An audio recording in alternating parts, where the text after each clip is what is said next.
You're listening to the Word Slinger Podcast, episode 26, Marketing Your Authority Business with Tara Jacobsen. This episode of the Word Slinger Podcast is brought to you by Happy Pants Books. Are you a coach, consultant, or keynote speaker who needs to publish or perish?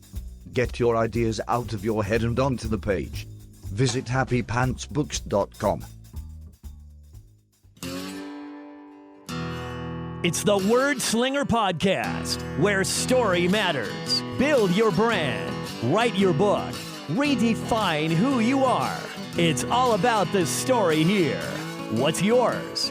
Now, here's the guy who invented Pants Optional, Kevin Tomlinson, the Word Slinger. Word Slinger. Hey everybody, it's me, Kevin Tomlinson, the Word Slinger.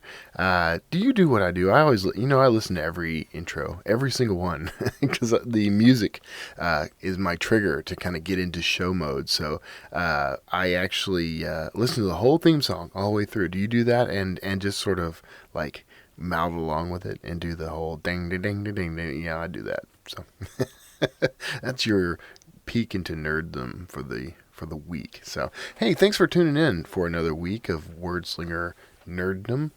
This week, you've noticed, I'm sure by now, over the past few weeks, I've been transitioning from being purely about story, which I still love and I still find powerful, and that's really what it's all about. Everything in my career is about story, but I've been transitioning to this idea of helping people build or grow their authority business. And so that's really, I think, it's a worthwhile way to spend our time. I mean, no matter what you are, no matter what you're doing, you are who you are, but you do what you do. And no matter what you do for a living, you are an authority of some sort. I mean, you know your job better than anybody. And there are those of us out here who decide we want to take what we know, take our expertise, and we want to turn it into our career. We want that to be our business because it fires us up. We're excited about it. We're passionate about it, and we want to use it to help people. And that's exactly what I've done over the past few years. Most of my career I've spent in an authority business. It was called different things. I was a copywriter for years and years, and I've worked in film and television as a producer and writer and director, and I've even starred in a couple of things here or there. I appeared in some things. Don't let me fool you. But, recently, over the past year and a half maybe, I've been working with clients as a consultant and as a coach and teaching people how to be authors primarily, because that was my primary interest. But I noticed that a lot of what I was doing was it could transition over to other fields. As I would talk to people who were interested in writing a book, we both would come to this realization that the things I was telling them could be applicable to other aspects of their career and their life. So it sort of transitioned that way. It was really interesting. And I've really enjoyed talking to people about this stuff because it's, these are things that I spend a lot of time learning. I follow a lot of people. I have a lot of mentors in this business, both real, in my face mentors that I talk to regularly, and people that I sort of follow through podcasts and books and blog posts and that sort of thing. And I've been exposed to a lot of this, and so it's been very gratifying to me to put that to work, that expertise and knowledge. And it will be for you too, if this is something you're interested in. If you want to be an author, if you want to be a coach, a speaker, a consultant, anything that uses your knowledge and expertise and your skills to make your living, to build your career, that puts you in an authority business. Now, knowing that and having that business in mind, there's another step. I mean, it's good to hang your shingle. It's good to put something out there that says, I am an author, I am a consultant, I am a speaker, and start advertising that to the world as part of your identity. But then you need to go a little further. You need to actually market your work so that you can expand your audience, reach your new audience. Sorry, I actually paused there to clear my throat because I realized I was getting kind of raspy, phlegmy. So anyway, your goal here is to use what you know to build a career that's empowering to you and that you love and that you feel inspired by. And to do that, you really do need to market yourself to the audience. And you do a service for that audience by reaching out to them. And that's something we discuss in this interview with Tara Jacobsen, who is a marketing guru. I mean, she does this stuff. This is her authority business. This is where she makes her living. She's most knowledgeable.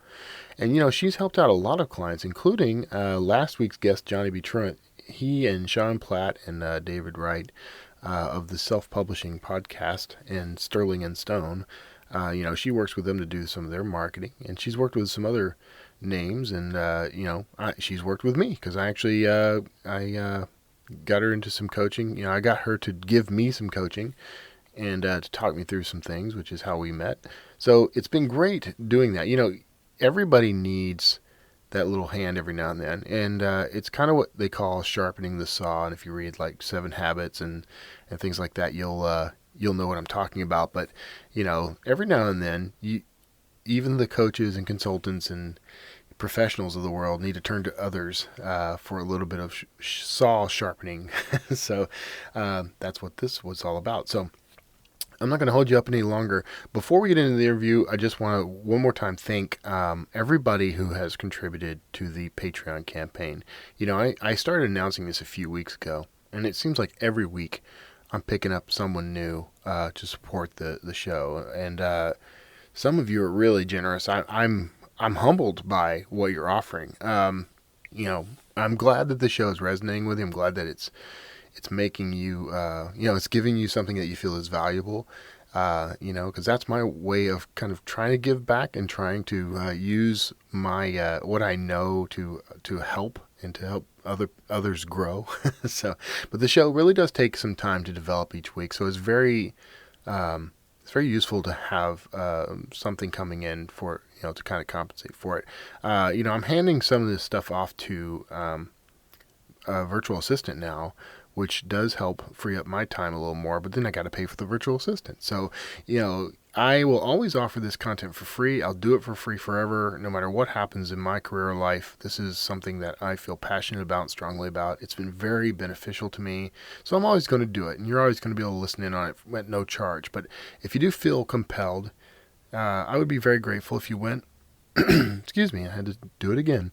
Sorry about that. So I would feel incredibly grateful if you went and contributed on the Patreon campaign. And that you can find that at patreon.com/Kevin Tumlinson, or you can go to my website, kevintumlinson.com/ not slash, just go to kevintumlinson.com. You can find the Fund Me button in the menu up top. So that's really useful, really helpful. Every dollar counts, and thank you so much to the people who have cared enough to start, contributing $1 or $2 each month, and some of you much more than that. I really appreciate it. So, that said, now we are at the point where I need to just hand you over to a true marketing genius.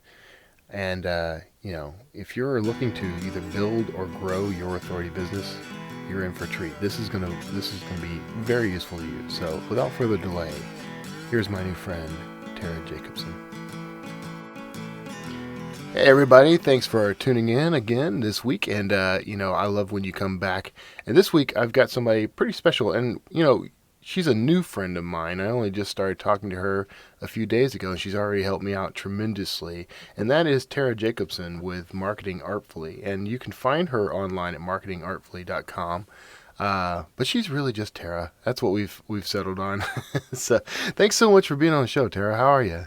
I'm doing great, thanks, Kevin. I'm so excited to be invited, Oh. and I love the topic we talked about the other day, and I think it's going to be super fun to chat about. You want to break right into it? What you want to just start talking about it? I love that. Let's not keep anybody in suspense. And I mean, we're mostly going to be talking about things like how to market like an authority business, right? Or did we talk about something else? I always I don't want to mess that up.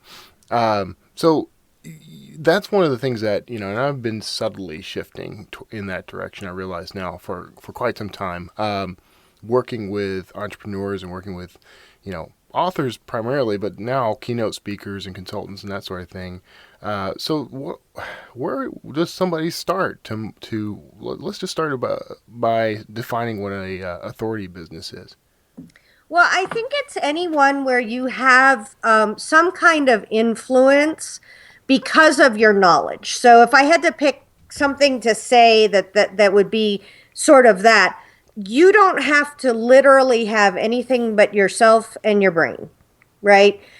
So that does encompass authors, speakers, coaches, any of those types of people that because of their knowledge, because of what they've done, they have more information than somebody else. Now, I hate, we were chatting a little bit at the beginning. I hate, when people ask me, well, what do you call yourself? And you think expert, guru, like, just shoot me now. So I think that's one of the things that once you are comfortable in that role, you have less of a need to kind of define yourself. Not to say that you shouldn't have a niche. So this is totally different from a niche, or niche, if you like that. But at the end of the day, it's that you have enough knowledge about a topic. So I saw one time, my dad and I were at a library, and there was a guy that was sitting in a room all by himself. I don't know why, but he had a whole bunch of musical instruments laid out, and he literally could play all of those musical instruments. And it was amazing to see. And the fact that he was out in public kind of doing that made me feel good. Now, I don't think he knew how to market himself because nobody else was there. Right. But that having been said, it's when you have a passion for something. I'm listening to Gary Vaynerchuk's Crush It Again. But it's that having a passion about a certain topic, and then the authority part comes in when you're willing to share that knowledge to help other people. So you mentioned marketing, and it's tough, I think, for some people. So how important is the marketing? If you're just really talented and really knowledgeable, I mean, shouldn't people just come knocking at your door? Yeah, they won't know how. No, they won't. These are loaded questions. I'm sorry. But I love that. But I think that there's, so I'm huge in helping people to market. There's 1,000 different things you could do, right? So I think a lot of times people try to pack up their means of marketing and say that if you're a coach, you have to market this way, and this is what you do, and this is what your offering should be. And if you're a author, this is how you have to do it. And I love that the self-publishing world is getting so diverse that you can see somebody like a Hugh Howey that markets his books in a certain way. Yeah. As opposed to like a Stephen King, who tends to go the more traditional route and things like that. The internet and all of the social media and all the video that you can do and direct mail and any way that you feel in person, belly to belly, any way that you feel is a good means for you is where you should start. And I would I have some really good ideas about like what you could do to do marketing, and I think that's kind of one of the things we were going to talk about, right? Sure. Yes. Yeah. Absolutely. Okay. let's just roll. Well, I was going to ask you real quick because you brought up Hugh Howey. What is Hugh Howey doing right and wrong as far as his marketing? So Hugh Howey has the same problem that the self-publishing, like it's a really high quality problem, first off. Mm-hmm. But the same problem that the self-publishing podcast guys have is that they're known for something sort of on top of their fiction, right? So Hugh Howey is known as the guy who sold a ton of, I think it was Silo that sold, or was it Wool? Wool. Yeah. Wool sold. So he did have some success, maybe not, Michael Crichton's success, but he definitely had a success in the author arena. And then he turned around and leveraged that to work with the data guy, to start being a advocate for self-publishing, to help be a speaker in that realm. And so he has two groups of people. He has his dedicated fiction fans, and then he has the people that look at him to speak about self-publishing. So I think that as entrepreneurs and as creative people, a lot of times we're not really comfortable putting ourselves into a really tiny box. And I don't think you have to, as long as you know exactly why you're doing things and how you can leverage them to sell your books. Yeah. So I'll give you an example. Say you were a speaker. I'll give you a great example. The gentleman who's a speaker, who's a motivational speaker, and he was born without any arms and any legs, and Yes. he's an amazing motivational speaker. He also represents in his own life a very Christian values and a Christian mindset and way of life. And now that isn't something that would interest me specifically to go watch a Christian speaker. I came on him from the motivational side. But the nice thing about that is that he's not doing it in an aggressive way. And for him, that is something that's important. So he's able to get that information into different people's hands that wouldn't necessarily specifically go to see a Christian speaker. Does that make sense? Right. Yes. Okay, great. So I think that that's what we all do is we have kind of, what our business is, and hopefully it's pretty aligned with what our passions are. And then, and at the end of the day, we then go, okay, let's get down to business and make sure that we're an authority in what we want to be an authority, known as an authority in. Yeah. So, okay. So we talked, and you know that I have a few silos, which I'm trying to narrow down a little, but so we got, on me and on some of the people that listen to the show, we've got fiction and nonfiction books. So what are some differences between marketing those two categories in general? So I think that it's very cliche to say it's easier to market nonfiction than fiction. Okay. And I think people love to say that, right? Yeah, I say it. Well, you're wrong. Okay.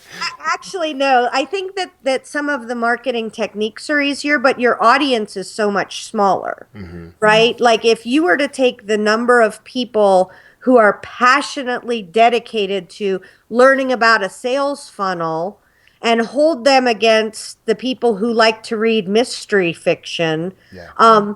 my pool is a lot smaller, right? But that having been said, I think, so let's start with nonfiction because I'm a nonfiction author. I've written 27 books about different subjects. I love the nonfiction field. They're very in line with my, I do marketing, goal setting, time management, things like that. So my nonfiction came out of the fact that I was already an authority in something, right? I owned a website. I've been doing marketing for, as LinkedIn tells me, 14 years today. Oh, awesome. Congratulations. I'm getting all kinds of congratulations. But anyways, because I do marketing, because I'm a speaker, because I'm a coach, because I do this kind of stuff, it was very, very easy for me to then step into nonfiction, right? And I think that may be why some people say that it's so much easier because it's mostly an extension of what you do anyways, right? Right. Okay. So, and we can talk about different marketing tactics or strategies for any of these, and whichever your audience likes the best, or if we want to talk about both, it's fine.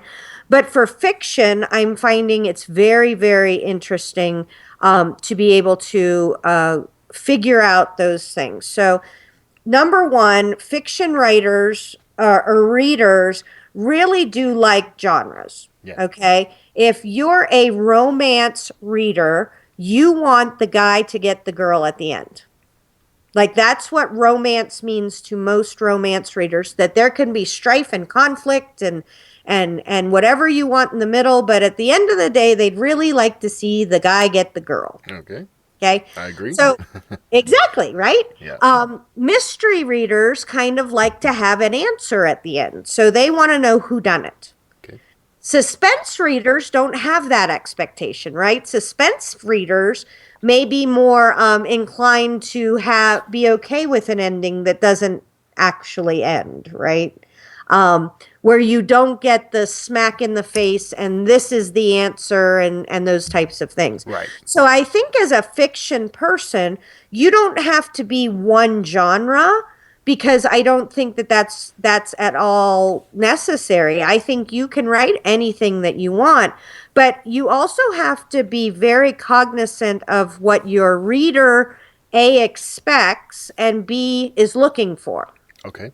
Okay. So if you're writing and mysteries are my favorite. So I'm going to talk about mysteries. All right. And I read all those dorky mysteries, right? Like the people with cats and the people with that do scrapbooking and all kinds of stuff, Yeah, I know. I can't think of any titles, but I know what you mean. Yeah. right? Yeah. Sneaky Pie Brown Okay. and that kind of thing. Um, so there is a somewhat of a formula there, and there's a way to attract me to that.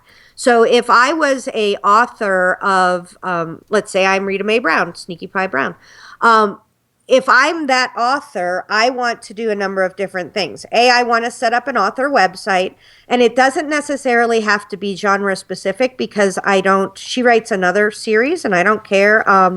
Uh, Eve Dallas, and so it's Nora Roberts, but Nora Roberts writes as a different type of author, and I don't care. Okay. So I think that this is true authority marketing. If you're that author, you can then choose what genres you want to write in.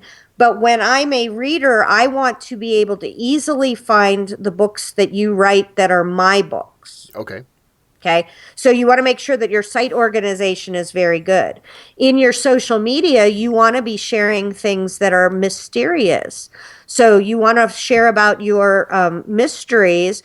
You also want to be sharing about, not necessarily gory crimes, but like Sherlock Holmes and what Agatha Christie did and some of those things. And especially if you can find ones that are about the thought of your genre. So I'm going to leave mysteries for 1 second. I found a super, super neat article that said the Night of the Living Dead guys accidentally published their, I guess it's their movie, the wrong way. And it was back in the day. And they published it the wrong way, which meant it didn't have copyright protection. Oh no. Yeah. So what wound up happening was they were very successful, obviously, but that original concept, because they wondered why all, zombie movies kind of follow the same feeling. Zombies they bite each other and, there's other ways zombies could happen, but nobody does that. Right. Well, what happened was there was that's what happened is people used this as a world to grow in, and then they all wrote to that world with kind of specific constructs that made sense to everybody. So that's an amazing thing to share if you are a horror writer, right? So very interesting. You're not saying buy my book. You're not saying, hey, this and that. Now, one place I see fiction writers missing out on a lot is we want to know as readers why. Like, I'm so sad Michael Crichton's dead because he was pretty good at doing this. Like he would tell you why he was writing about climate change. He would walk you back in the story and go, "Yeah, I was reading this article in the New York Times about nanobots, and that's how Prey came about." Yeah. So as a mystery writer or as a fiction writer or as any of those types of writers, that's very powerful to let them know the writing process as you go. And it's so funny because I hear over and over and over again, and I believe this, that if you're sitting there writing a great work of fiction and you're going to market it when it comes out, you're dead in the water. Okay. Like, you need to be marketing that book starting the second you have an idea and then bringing your readers along with you. So one of the things that I've seen that's really neat, and it's either CJ Lyons or Joanna Penn that does it, is they make a Pinterest board that kind of shows where their inspiration for their characters. Oh yeah. Okay. Right? Yeah. So now they have a board that shows, okay, well, my hero is sort of like Robert Downey Jr. or whatever. The scenery, found this picture of this place, and now the scenery is like that, and that brings people along with you. Now, the thing to know is if you're already an authority and you're already an interesting author, it will grow your following exponentially, Yeah. right? Because they're dying to hear more. They just want to know more about what you're doing, how you're doing it, why you're doing it. If you're a newer author or if you're trying to build your authority, at first nobody will listen, Yeah. right? So that kind of makes us sad. And it's funny because I've had my website for 8 years and I have good readership and I'm happy. And people always go, well, but you already have that. Or they'll say Gary Vaynerchuk has, 1 million followers. Well, he didn't always. Right.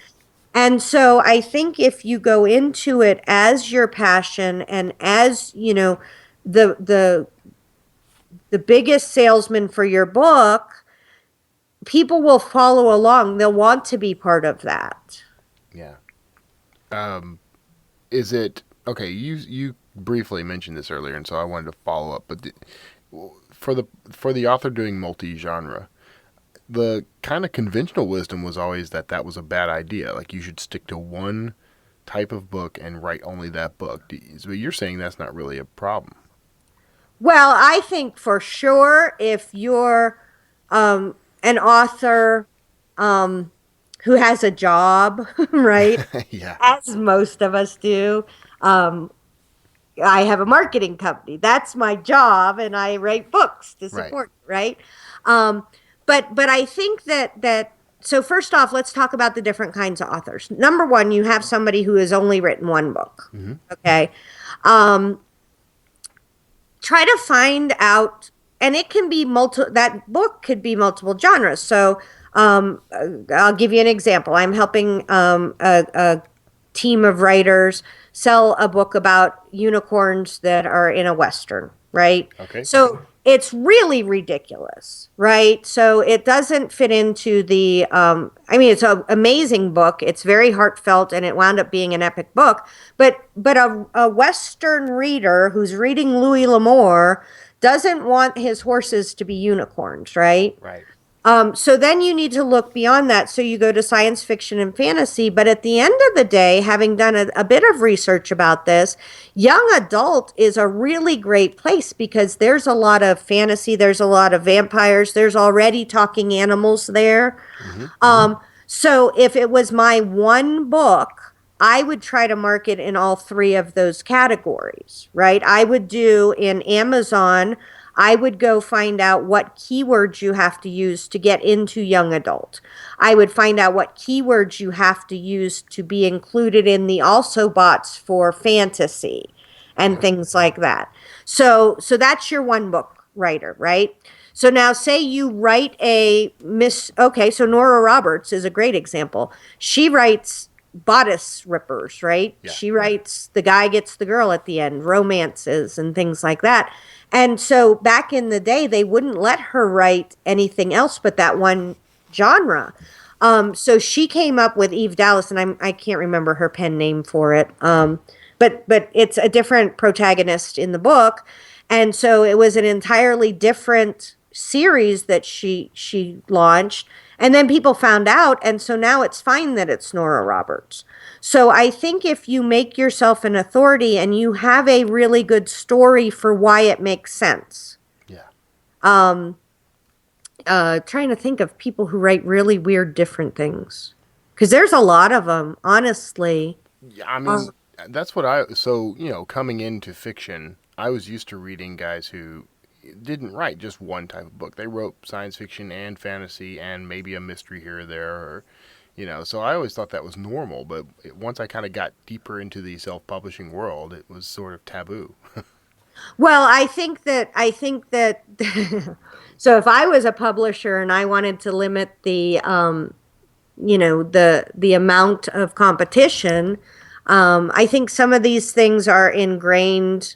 This is what always was. Mm-hmm. And I think it's very true that traditional publishing didn't really care for that type of thing. James Patterson, right? He writes kind of weird stuff, and then his Alex Cross, is that right? Alex Cross, yes. Yeah. But I'm sure they weren't thrilled about it because the weird things don't sell as well as Alex Cross. But that's kind of one of the really big benefits to self-publishing is I think it's sort of, even if you're a traditionally published author, it's sort of opened up that door to allow. I love that somebody's going to allow me to write what I want to write. Right. But to make it more acceptable. And I think if you have the story about why, people are not upset by something they understand. Right. Yeah. They're upset because they get to your website and they were reading a book about killer zombies, and they get to your website and there's not a zombie in sight. They can't find what they're looking for, and you're pretending to be something else. Yeah. So I think that's a big deal. Okay, so that kind of brings me around to my next question, which is, what about guys like me who, I write fiction, I love fiction, and I will always write fiction, but I also love doing the nonfiction stuff, the helping people, coaching people, and, speaking in front of crowds. And so, how do I balance that? Do I need like an entirely separate web presence, or can I do all that all in one? What are some mistakes I'm making? So a couple thoughts about that. So I was just on a call with a client, and he has the most amazing podcast, Contractor Secret Weapon. But he's a contractor, right? So he's a guy that is doing actual, like physical work. Okay. And then his podcast is to help guys do their work. Okay. So he interviews, much like you're doing. He interviews experts in the arena. He does all that. But one of the major things that is so powerful about Dave is that he's doing it. Like, so he's not just saying to go do this. Right. He's actually physically doing it now. I'm not just saying that you should have big networks. I have big networks, right? So I think that if you're going to, let's use you as an example, this is a perfect example, because you're helping fiction authors and you're a fiction writer, you can actually help them more than somebody who is just saying, well, I'm doing it from a standpoint of I got a ton of fiction books I can market, so I'm doing the technical bits. Right. But you could say, okay, when you're writing, so like you could even go back into when you're writing, and we talked about this a little bit, that you're going to have the marketing for it baked in. You're going to do it in a manner where, you're actually helping during the process to make sure that there's a marketable product at the end of the day. Right. Yes. Right? Yeah. So that's a big deal. That's a really different way to look at it. And I think if you're going to, and it's easy to explain both sides of that. Okay, so I'll give you the perfect example. I have the perfect example from my world. I in 2008, in the absolute worst time in America, decided to become a realtor, and I was really good at it. So I did it for 2 years. Okay, and I wound up in the top 10% of my local region, and I wound up with a ton of listings, and I hated every second of it. But I was really good at it, like really good. So I stopped doing that because it was horrible.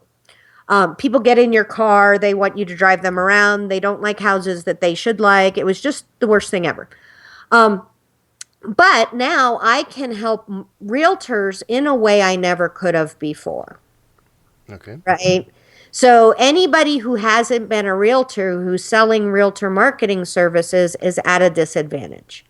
So if you do want to become an authority in something that you know about, you're head and shoulders above somebody who's just, regurgitating other people's information. So for you to be helping people to sell fiction, that's a very good fit because you do that. You can also help them on the nonfiction side because you have that same thing. Okay. So that's... Go ahead.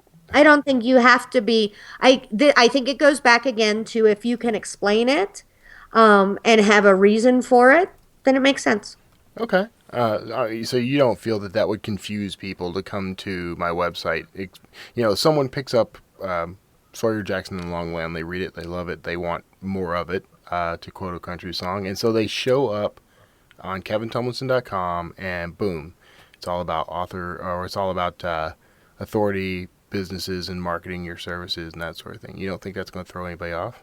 I think that you have to be very plain about, and if they can find it, remember that's one of the things. Make it findable on the site, right? Make it really findable on the site. So if you have if your major part of your site is to that authority part, right? Mm-hmm. I would have a big thing at the top that was you. Hey, it's me. You're at the right place. Whether you're doing this with me or this with me, you found me, right? Okay. And then I would have, very plainly on the sidebar, are you a fan favorite, fiction favorite? I would name them. I name my furniture, so I'm sure going to name my people. Yeah. So a fiction fan or something like that, and have little pictures of your books, because readers are visual people, and just make sure that they can find them, and then they'll be fine. I mean, like they'll probably, some of them will probably go, oh, he does that other stuff. Well, I'm just here for the fiction, and then they can, funnel themselves into there. But a certain percentage of them will also be interested in kind of, you're doing it opposite. So one of my favorite groups of people is the self-publishing podcast guys. Right. And they got famous for being self-publishing people, but they're fiction writers. So they try to get their self-publishing people to buy fiction. You're kind of going the other way around, and a percentage of the people who are, because writers are readers, right? Yeah. So at least a certain percentage of the people who buy your fiction may have an interest in being an author also, and that's where you would meet. And I'm huge on Venn diagrams. I don't know why. Which are those circles where you have two circles and you have an overlapping spot. I think if you are very careful in your business, and this isn't going to look careful to the outside world, but you'll know how that happens. If you're very careful in your business, you can kind of get people to understand different things. So again, I do a lot of work with authors, right? Right. My realtors don't care. They're not writing a book. They don't care about anything, but they're kind enough to overlook the fact that I write author stuff because I write stuff for them too. Okay. And my entrepreneur startup people aren't in a place yet where they're ready to start writing books. But they get it. But so I would say that my Venn diagram has marketing in the middle, and then the overlapping circles, as long as they're getting something marketing based, then I can sort of do whatever I want. Okay. All right. And I guess you're probably much better at this than I am at this point, but you probably have your website segmented in such a way that when people come and join a list, they're going into a specific mailing list, not some general mailing list, right? Absolutely. I am. Oh my gosh, this is bad. I'm terrible at that, by the way. I have not started doing that. I'm what's called a tag whore. Oh. I have tags for everything. So I have, if you click any real estate thing, you have a tag. If you click lead pages, and then I know you like sales funnels. If I have on my forms, do you live in Denver? Yeah. Because, I do some local stuff, and I want to know if you're in Denver. I mean, I think that you cannot have too many tags because it allows you to sift and sort.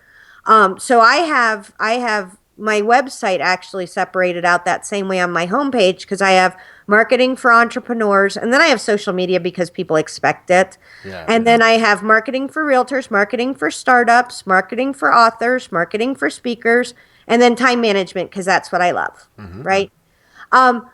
You know already that the three of them are authors, speakers, and coaches. I don't have coaches, but those are all authority marketing. Right. Right? it's all exactly the same thing, just different ways to do it. But if somebody is looking for something specific and they found me a specific way because I spoke at an author conference or something like that, I want them, it's all about making my visitor comfortable, not trying to make them fit into how I want to act. Right. So Okay. that's what you have to think of. Yeah. So, yeah, what I'm taking away from that is I need to really get cracking on segmenting my list. Right, because your fiction people, especially if you're gonna, so you're a great example of this. Yeah. Your fiction people do not care about how to do stickers, right? Like, so I just did a post recently about how to do stickers because I love stickers. Okay. So if I was writing mystery fiction, my people wouldn't care about that unless I could find that Venn diagram overlap, Yeah. okay, and have my stickers be a quote of my serial killer character, right? So then I could say, okay, we just came up with these amazing stickers. They're so cute. How funny is it that, I'm not going to go down that road, but something horrible happened, and then and then we have this quote, right? Right. And so your people who are readers will only read that top part and maybe buy the sticker. Okay. Okay? Underneath that, you're going to talk to your authority people about why you made stickers. Right. And so it's funny, and maybe it's just a weird talent I have. But you can usually find an overlap for both of them. And like I said, if it makes sense to them, or they can opt out, so your readers at that point are perfectly happy to buy your sticker and leave, and your authority marketing people then go, oh gosh, that would be a really cool way, or I have quotes, or it's a very, very elegant way to merge two things. Yeah. I could see that. I can see where there would be ways to do that, especially with well, and I'm going to filter this through my world, right? So, I'm primarily aiming at that authority market, but so I don't know that my readers who come in on fiction are going to be quite so interested in, a bunch of articles about how to, market yourself with your book or whatever. So I really do need to narrow it down, but I can do a bit of crossover there with, talking about that in light of fiction. So the fiction author, talking about building characters and that sort of thing, and how to leverage marketing from the point where you launch the book or whatever. So I there's some things I could do. Oh, I think there's some major things you could do in the same way. Yeah. Like actually talk about your characters, or talk about your plot development, or talk about those things, Yes. Yeah. and That's, then explain why. yeah, that's the why that you were talking about earlier. So yeah, you're right. That's a great crossover. Yeah. So what do you see are some of the biggest mistakes that if someone's getting into an authority business, like what's the very first mistake they generally make? They because they're always with themselves, they think that they're the center of the universe. Okay. So it is truly like I have a whole book. I have forms. I love customer demographics and customer profiling, and like John Lee Dumas says, your avatar. It doesn't matter what you want, or what you want to sell, or anything about you, take you out of it. Yeah. And figure out what your best customer would want. Okay. Yeah, focus on the need. Yes. Yeah.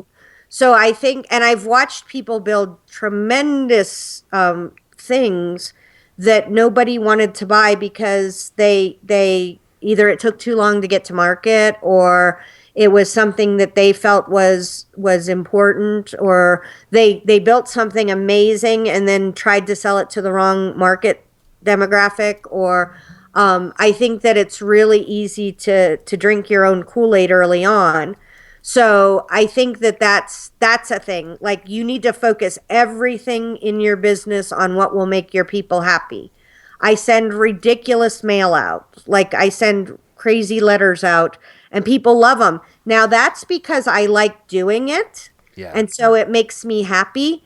But I try to make sure that I don't send bunnies to my guys, and that I don't send, you know, so I try to literally, I think that, oh, I'm reading a book, zombie something by, let me look it up.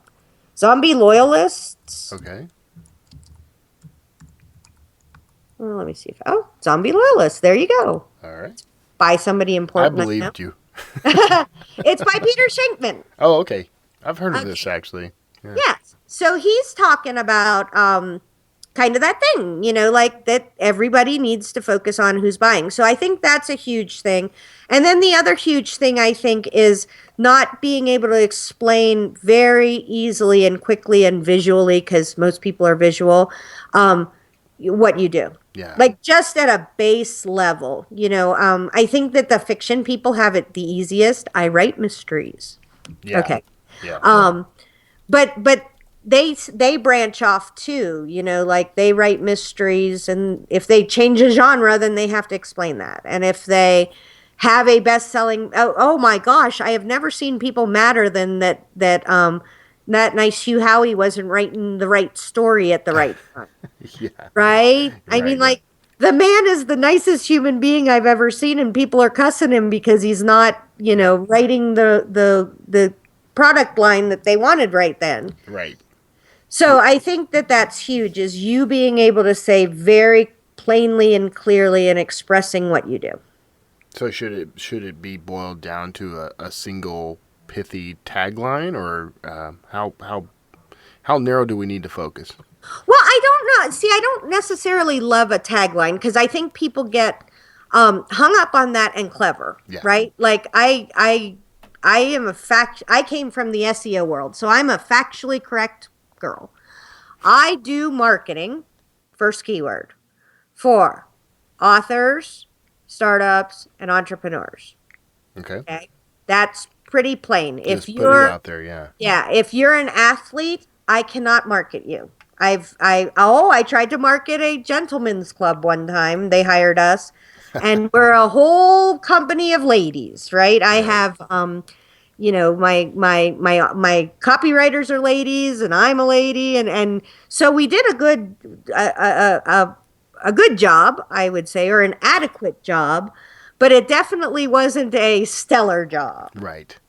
So I think that knowing who you're good at working with and who you enjoy, so more so than who you're good at working with, who you enjoy working with, because that's where the joy in your business comes from. If you get to, and I get to, spend my day talking to entrepreneurs and exciting people who are doing interesting things, that's what I get to do.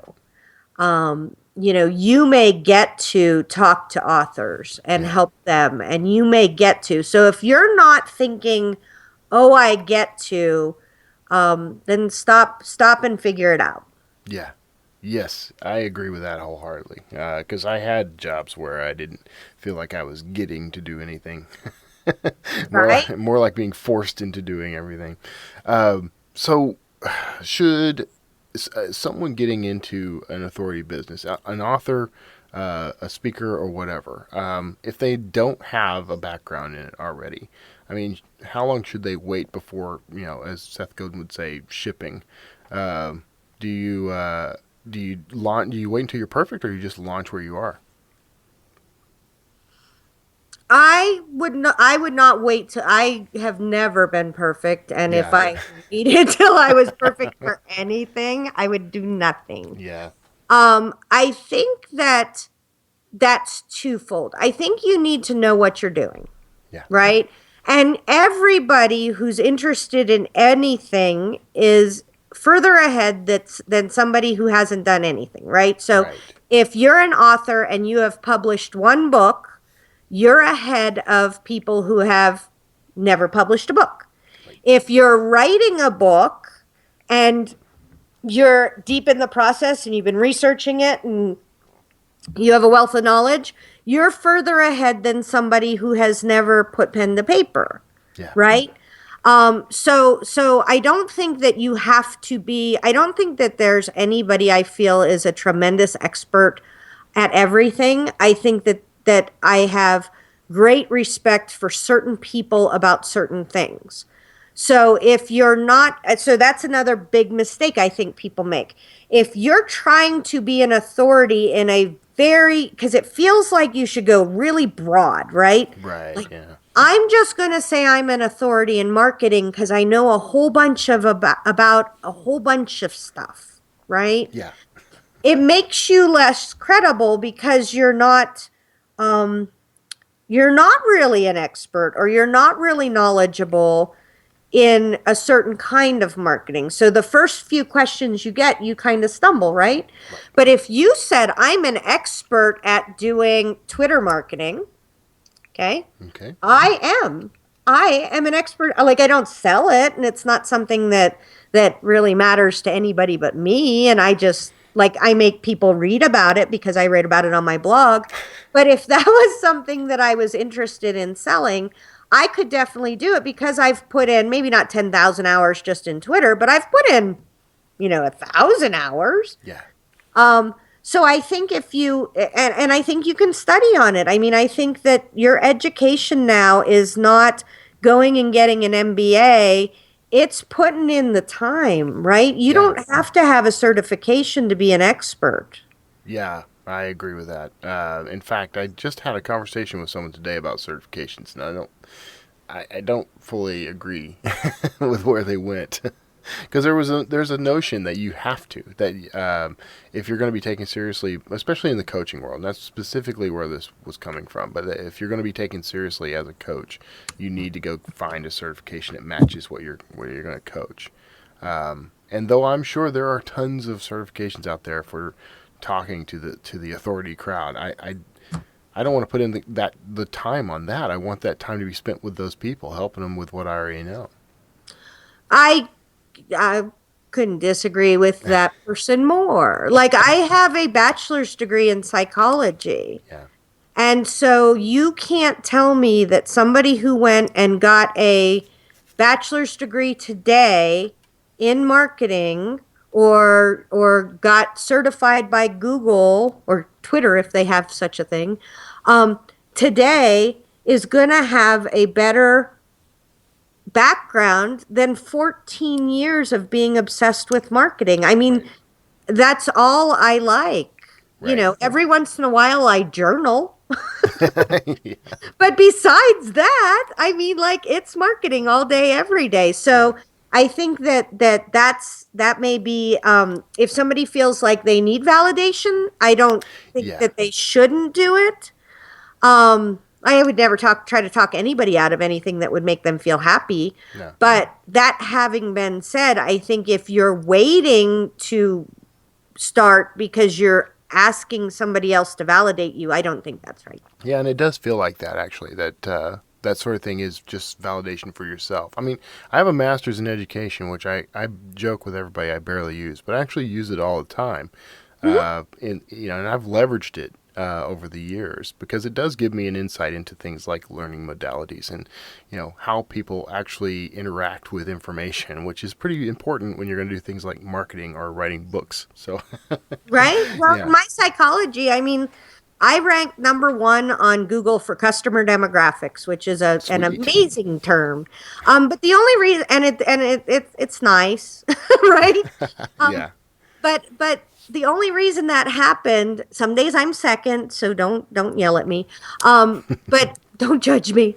But the reason it happens is because I really find millennials and generational selling and psychology of buying and like I find all that interesting because that was my field of education. It does have a slight relevance in my world today. Yeah. But I've never taken, like, I've taken classes in how to use Illustrator. Yeah. But I have never taken a college course or an advanced course in marketing. I mean, I've had courses from lots of experts and learned lots of things over the years, Yeah. but I didn't need somebody to tell me. I think that's the difference in the world now, Kevin, Oh, yeah. is that there aren't any gatekeepers anymore. If you're a terrible person at teaching it, the your students will tell Yeah, the you. crowd goes elsewhere. Yeah. Right? Yeah, yeah. Yeah, I Um, think you're right. Yeah. so that's don't wait. Yeah, don't wait. No, I agree, and that's 100% word slinger endorsement to not wait. So okay, so I promised you I tried to keep this close to the 45-minute mark, and we went just slightly over. So Oh, no problem. we're gonna go ahead and wrap up because I respect your time, and I honestly appreciate you taking the time to talk about this because I know this is your bread and butter. You are an expert and an authority on this, so. And I want people to come check you out online at marketingartfully.com, which, by the way, is one of the toughest domains for me to say out loud for some reason. That's awesome. And I keep inverting it. I keep typing artfully marketing, which if you don't get that as a near miss, you're crazy. You should totally get that. Oh, really? Yeah, I never do that because okay. So one last thing Okay. is that you were asking about like how to set up a website, and I think that because I was just giggling because the thing that I put on most of my marketing is Tara Jacobsen, right? Yeah. Because that's my name, and it goes to my speaker page, my testimonial page, like something like that. So I think that's something else to consider as you're setting up things. Is yes, it's nice to have a brand, and I have a brand. Like I have Marketing Artfully, which is a brand. It's awesome. Right. But at the end of the day, people now want to know the person. They want to know the author. They want to know the speaker. They want to know the person. So that's just, one more thing. If you go to Tara Jacobsen, Jacobsen, you get to my speaker page because that's, something to do. So that may be a way that you can kind of segregate stuff too if you're trying to do multiple genres. Well, and I notice also that you have that pointing to marketingartfully.com, so it's not its own hosted domain. It's it's pointing to a landing page on your site, right? Right. And so but that's because I think a little bit about having multiple interests or multiple genres or whatever is the fear that it's going to take over your life, and I think it could.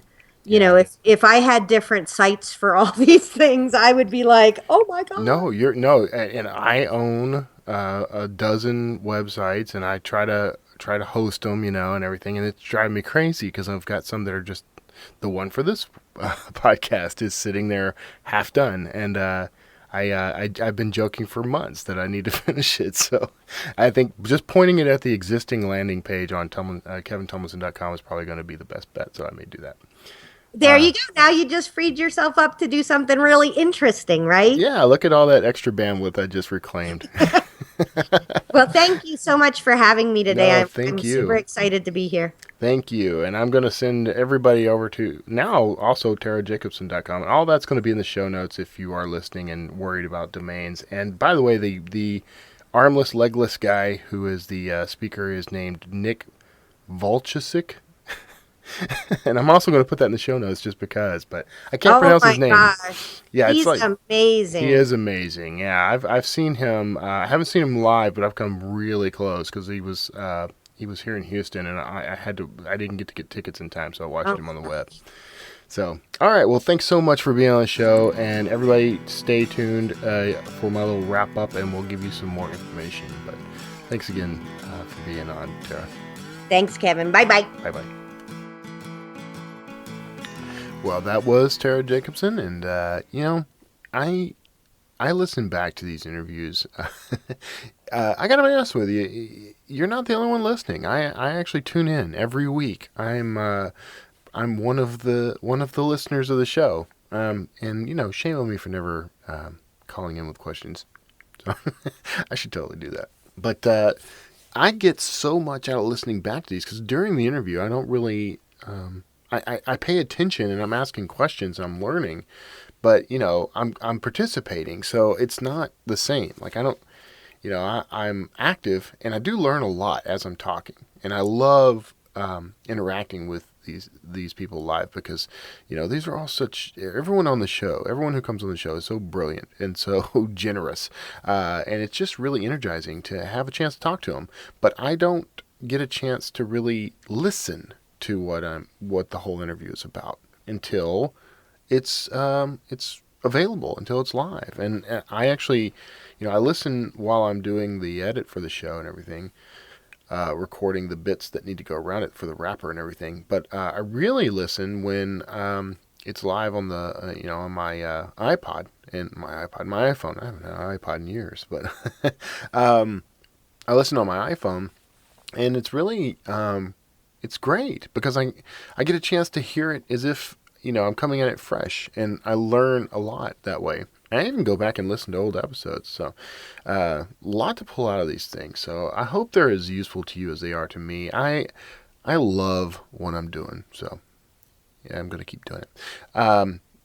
That was Tara, and she, that was a lot of information. So, feel free to go back and rewind and replay and take some notes. But, if you're interested in learning more from her, maybe consulting with her, getting her to help you on your own marketing plan, go check her out online at marketingartfully.com, where you can set up a session with her. You can do recurring sessions. You can actually hire her to do marketing on your behalf. It's probably beneficial. I mean, I just went to her for consulting, but I'm considering hiring her to handle a lot of my marketing because, she is A, very good at it, and B, such a joy to work with, and has such great ideas. It's just, it's nice to have someone to bounce things off of. I can come up with marketing ideas all day long for my clients. It's very difficult for me. It's what I call that cobbler's kid syndrome, where, the cobbler's kids have no shoes. That's what happens. My business kind of suffers as I help other people develop their business. So, I need somebody to help me sharpen the saw. So go check her out at marketingartfully.com. You can also get there by tarajacobsen.com, which really just points to a specific page on that site about her. But, she's available to do speaking engagements, to do one-on-one coaching and consulting, and, anything else you want. She'll be on your podcast. I will also be on your podcast. If you ever want me on your show, just let me know. I love doing other people's podcasts. It's kind of bizarre to be on the other side of that conversation sometimes, but I love it.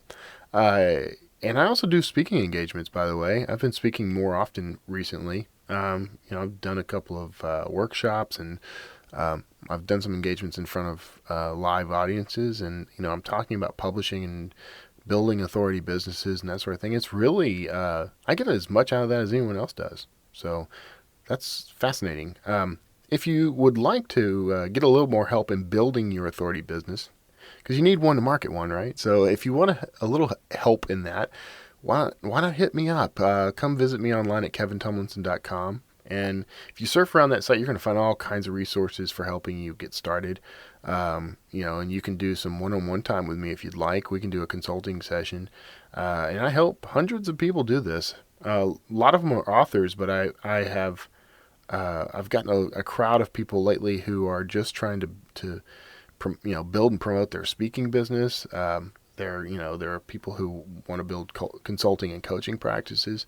So there's a lot that we can cover. So come check me out if you want, and I'm happy to chat with you. Sign up for my mailing list on the site, join my tribe, and that'll get you some insight into what's going on with me each week. But, I do things like announce, new podcast episodes, new blog posts. You can get on the weekly update, the roundup, as I call it, for all the blog posts for the week. I made a recent commitment after listening to an interview with Seth Godin. I decided, you know what, he's doing this, I can do this. And that is to blog every day. And these are not lengthy blog posts. I mean, a lot of them are very, very short, quick, simple. Sometimes I'm sharing something I found online, but I try to give some kind of insight, especially for people trying to build an authority business. I'm trying to make sure that I give them a little nugget every day. So you can tune in on that and subscribe to the RSS feed for the blog if you like, or you can just get the digest, get the weekly roundup from my mailing list. So go join the mailing list. You can choose what you want to get. If you just want to be updated on podcasts, or you want to sign up to know about special offers and giveaways. I mean, and right up until March 9th. On March 9th, I'm drawing for a giveaway. If you join my list between now and midnight Central Standard Time on Sunday, March 8th, I am drawing for a Kindle Fire HD6. And you'll get, I can't guarantee you'll get it, but I mean, someone is going to get that Kindle. And that's very cool. And I'm opening that up to anyone who's already on the list. So if you're already a subscriber, don't worry. You don't have to do anything else.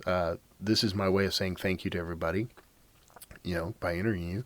And, I'm happy to give this away.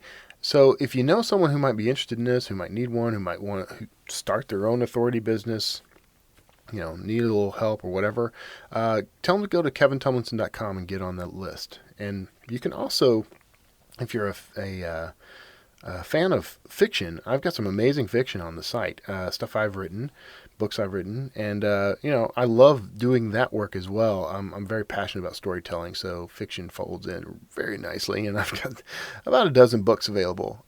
Working on some nonfiction stuff, so look for that. Some of it's geared around being an author. I've got a list of books that are coming up. I'm always into something. Well, I'm exhausted. I just sleep in this booth, by the way. The little closet in the back of my house that's been converted into a sound booth. So, at any rate, thank you so much for tuning in again. I'm thrilled that you're here. I'm honored that you're here.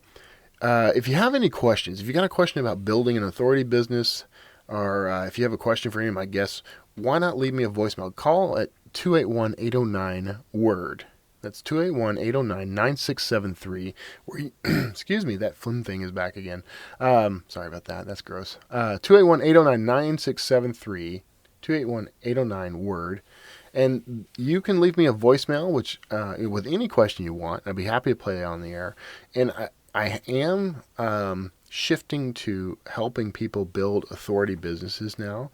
So if you've ever wanted to be an author or a coach or a consultant or a keynote speaker or, anything that utilizes your expertise in building a career for yourself, something that you love, why don't you hit me up, and I will be happy to answer any questions. So thank you again for tuning in. Oh, by the way, I forgot to mention, you can also leave me a voicemail. If you happen to be outside the U.S., you can go to kevintumlinson.com/podcast, and there is a button on the right-hand side that lets you use SpeakPipe to leave me a voicemail.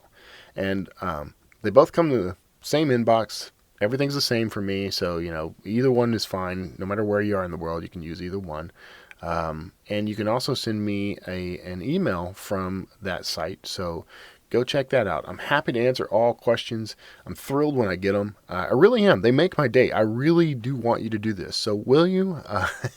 And also, will you rank me on iTunes? I could really use it. I could use more stars and more reviews. I don't get any. And, it's common in this business, it's really common for people to kind of forget that sort of thing exists.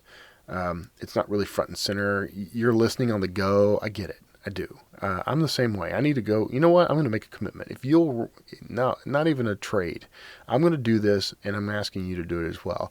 Go and find all the podcasts you listen to, all the blogs you read, and anywhere you can, like them, rank them, review them, give them all the love you can. And if you would please, will you please, do the same for my podcast.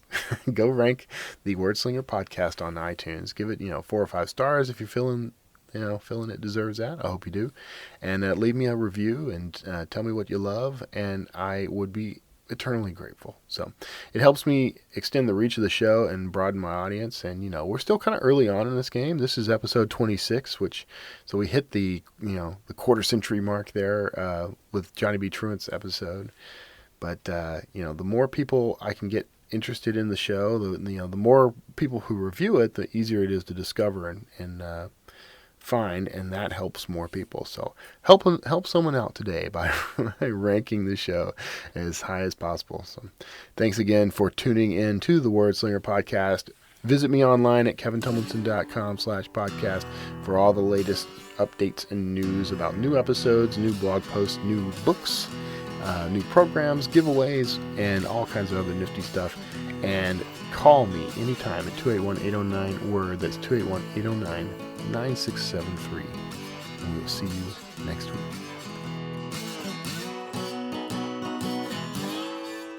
Word Slinger.